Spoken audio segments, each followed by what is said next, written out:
You know, as much time as I have spent playing video games, I have never seen a company fumble a franchise more than Bungie. So, for those of you that don't know, Bungie, the studio that was responsible for creating probably one of the best FPS games out there, Halo, decided to make Destiny that started out, in my opinion, pretty good, but is now possibly in its worst state ever for a MMO-like game on the market. I'm just trying to figure out how do we get to this moment from having a new, thriving community to having a jaded player base with zero trust, as well as the lowest numbers in franchise history. So where do I begin? Well, let's start back in Destiny 1. I bought the game during House of Wolves, not really knowing what to expect, but a buddy of mine told me to pick it up, so we played through the entire campaign together, through the DLC, probably, in my opinion, the best DLC Bungie ever did, which was Taken King. We did all the updates, Fair Racing League, pretty much every single event that you could think of, and by the time Bungie announced Destiny 2, I was thinking, they can't really screw this up. I mean, granted, they had a rocky start with the launch of the first game, but surely Destiny 2 is going to be so great that Bungie can't screw this up. So that was a fucking lie. Alright, so 2017 launch of D2. Bungie releases the game with an actual campaign, and it was enjoyable, in which my favorite part of the campaign was this part right here. Death.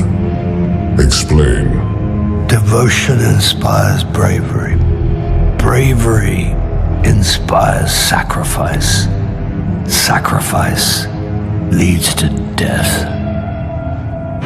So, feel free to kill yourself. So, during the campaign, I was looking at the changes like 2 primaries and a heavy, which was definitely weird, but whatever. New game, might as well see how they work. And they also changed the subclass system, like how they streamlined it, which I really didn't care for at all because it turned out the RPG aspect of it, which is definitely a thing that they did. And as time went on, with the first Iron Banner, as well as everything else, I'm starting to question things. I'm starting to question, like, hey, Bungie, did y'all forget what y'all learned after a couple years? So, I've been trying to thug it out for over a month, and I decided, well, this game is not worth it for me. I spent $100, but whatever. So I started to look for other alternatives. Then I remembered, oh yeah, somebody at my work told me to download this game called Warframe. And it was actually free to play, so I'm like, whatever. I downloaded Warframe, and my god, it's definitely a whole lot better at this point in time. So after the disastrous launch of D2 into Curse of Osiris, with the infamous 2 tokens in a blue, I started playing Warframe again, and I am just wondering, how can a free-to-play game just have better quality content than a fully priced game? And this is the same year Warframe released their first open world area called The Plains of Eidolon. Oh, I know how. We have a dev team that actually cares about their player base. What a shock. So, fast forward about a year, Bungie drops the trailer for Forsaken, and the first thing they'd shown was K6 getting shot in the face by Aldrin Sov. And my first thought was, oh wow, they're that desperate to bring people back that they needed a revenge plot, so I'm definitely not going back. But after another friend from work was telling me how much fun he's having in the game and how Bungie fixed a lot of this stuff, so I decided to jump back in because who knows, maybe Bungie finally learned their lesson a second time. In the business, we call this foreshadowing. So now after playing the game for a little bit and playing through Shadowkeep with its story, Bungie seems to be on track now, and Destiny seems to finally got their stuff all together. And when they reveal Beyond Light, it's their most infamous DLC launch ever, in my opinion, with the whole sunsetting controversy. So with the build up to Beyond Light, Bungie is advertising this update with a new destination, along with new weapons, maps, a brand new subclass called Stasis, along with a new enemy faction, along with a new villain. But there's a catch. Bungie in their infinite wisdom decided to quote-unquote sunset destinations and throw a bunch of stuff into the DCV or Destiny Content Vault.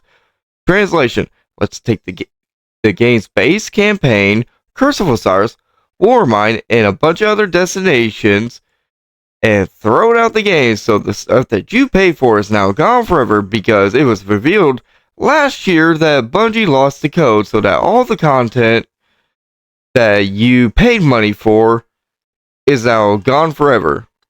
So, great job, Bungo. You have gotten back to your old ways again. So, after that launch, I decided to leak Destiny again. I decided to go back to Warframe, and they done 2 more open worlds, Deimos and Fortuna, which is just mind-blowing that they can keep all this stuff for the same game 13 years currently at the moment and not sunset anything. So I just stayed there while keeping my eye on Bungie, and it seemed it just kept on getting worse because they decided to sunset another piece of content when the Witch Queen released, which was the Tangled Shore, which is, in my opinion, one of the best destinations that High Moon Studio actually made.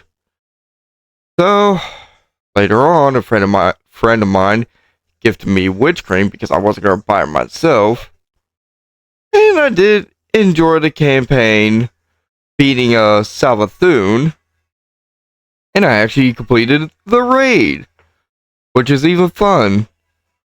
Surprisingly, Bungie seems to somewhat do raids halfway decently. So they also brought back Vault of Glass and King's Fall. So now I actually do have a few raids under my belt. Now, after a year of Witch Queen, it's time to tease the next DLC, which is Lightfall, and it's looked promising. New destination, Neomuna, which looks to be the biggest villain to finish the Light and Darkness saga called The Witness, and a new subclass which is called Strand. It looks pretty promising. Surely it can't go wrong, right? But wait! There's more! So, Lightfall, here it is. The Traveler is under attack by the Witness, and in order to defeat it, we have to go to Neomuna, a city not touched by darkness and almost forgotten about by everyone, and its first impression of the city. I kinda like it. The whole neon aesthetic, but it quickly wore off because the whole campaign is just a glorified tutorial for Strand. The horrible character named Nimbus, but the cool one dies. Of course they do. And it was revealed that Bungie changed how the ending worked, so they could stretch the game out more, and the final nail that made me mad is that they killed off Amanda Holiday in one of the most forgetful seasons ever. So after saying nope again to this game, trying to be done with it about a year later, Bungie reveals the final shape. And the Light and Darkness saga can finally end, where we finally beat the Witness, and I decided to jump back in one and actual last time. Oh shit, here we go again. Well, here we are, the final shape, the final DLC for me and a whole lot of my friends. They brought back Kate 6 for a bit of nostalgia, and they brought in a new subclass called Prismatic, which you can mix and match your different elements together and all your abilities. So it's kinda cool. And we could finally see the heart of the Traveler.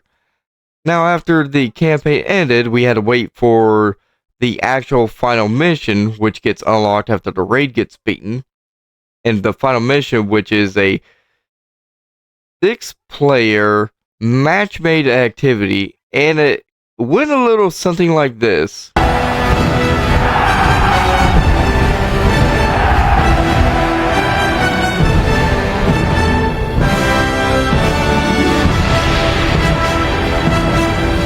Avengers!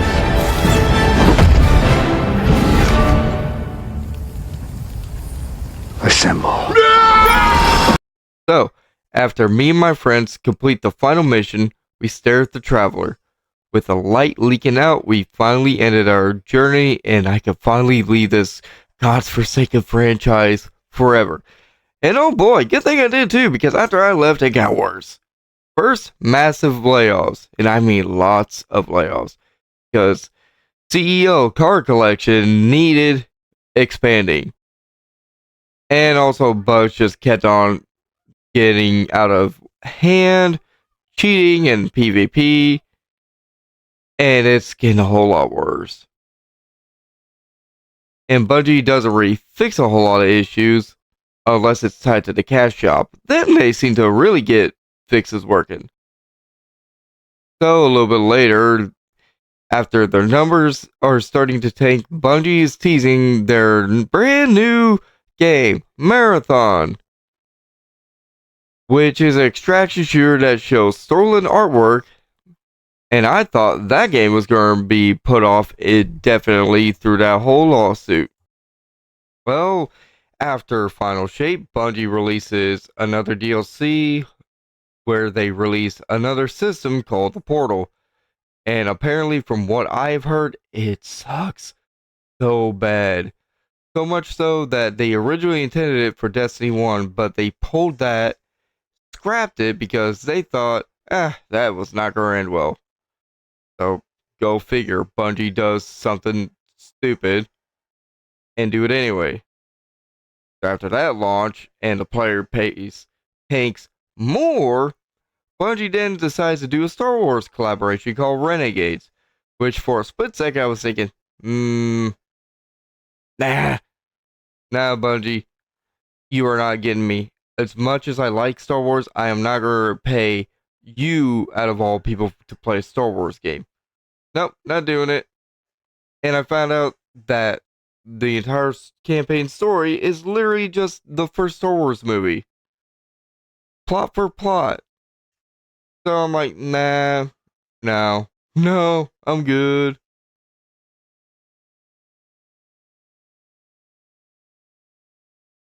And apparently I wasn't the only one, because they are now averaging around 10k players on Steam, which is, compared to Warframe, is way worse. Warframe came out 13 years ago and has a player count of over 50,000 concurrent players on Steam at a given time. Bungie can barely break 10,000, which is very, very, very bad. So now Bungie, with the worst monetization, worst FOMO possible, if you want the entire story of Destiny, you had to literally play all their stories. That is, just goes away. They'll bring back destinations just to recharge you, like the Dreadnought. Bungie, don't think I didn't forget about the Dreadnought limited time area. They'll bring back areas from the first game just to recharge you. I'm like, no, Bungie, you are a dead company to me. So how do I end this video? Well, if you're interested in Marathon, look into the history of Bungie and to how they treat their PvP players. Or just play Escape from Tarkov or Arc Raiders. I guarantee you'll have a much better time during that. Or if you're sick and tired of playing Destiny 2, please give Warframe a try. Even though the new player experience is a bit rough, trust me, Digital Extremes actually cares about you, like Bungie. And the community is also very nice, like Destiny's. So, y'all have a good rest of your day. Thank you for enjoying the video, Until then, I'll be back with another video sometime in the future. This is Drogger VT, and I will catch you in a new video. Peace.